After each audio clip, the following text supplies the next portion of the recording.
శిరీష గారు, నమస్తే. శిరీష గారు, ఉన్నానండి. నమస్తే అండి.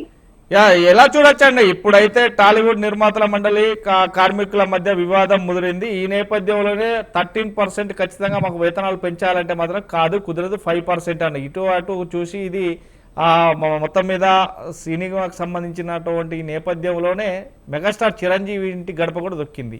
ఇక అతను మాత్రం ఈ 2-3 రోజులలో చేయకుంటే కనుక నేను రంగంలోకి దిగుతాను అంటున్నారు. ఎలా చూడొచ్చు అసలు, ఏంటి పరిస్థితులు? అందరికి నమస్కారం అండి, లైవ్ లో ఉన్న వాళ్ళందరికీ కూడాను. సార్, ఇక్కడ ఇక్కడ ఏంటంటే జరుగుతున్నది ఒకటి చెప్తాను సార్.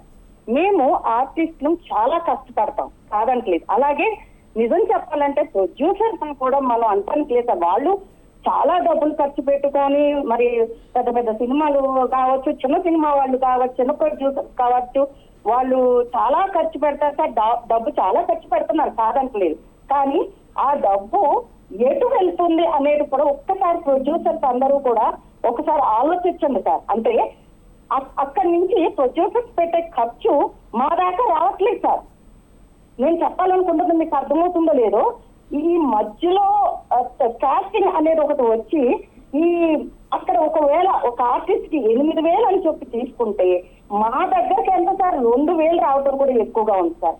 అంటే ఎలా ఉంటదంటే 2,000 ఇస్తారు మేడం, మీకు అందుకు ఇష్టమైతే రండి, లేకపోతే లేదు, ఇంకొకరిని చూసుకుంటాం.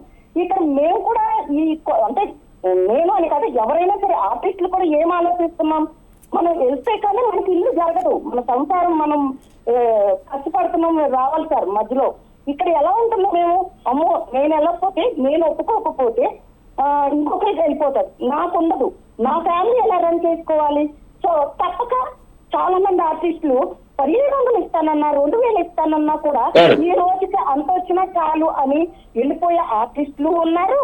అలాగే అంటే అక్కడ అలా అని ప్రొడ్యూసర్స్ ఇవ్వట్లేదు అంటే ఇది ఏమవుతుందంటే ప్రొడ్యూసర్స్ కి మా సైడ్ నుంచి మా విన్నపం ఏంటంటే మధ్యలో ఈ కాస్టింగ్ అనేవి లేకుండా డైరెక్ట్ గా ఆర్టిస్టులకి మీరు పిలిచి, అంటే ఆఫీసులకి మేము వచ్చినప్పుడు అనో కానీ మేము ఆఫీసులకి వెళ్తున్నప్పుడు కూడా ఆడిషన్స్ కది వెళ్ళినప్పుడు కూడా మీకు మేనేజర్ మాట్లాడుకోండి అంటున్నారు సార్.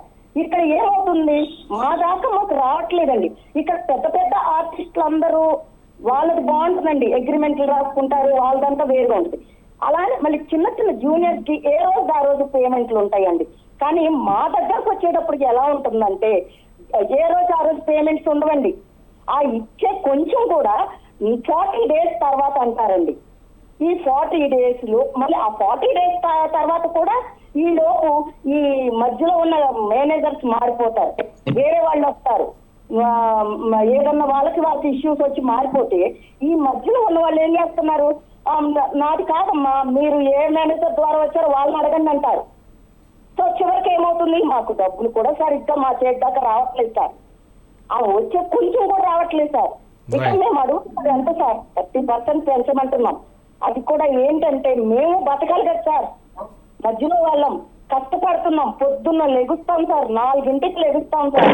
4 లెగిస్తే కానీ మేము 6 కల్లా లొకేషన్ లో ఉండలేము సార్.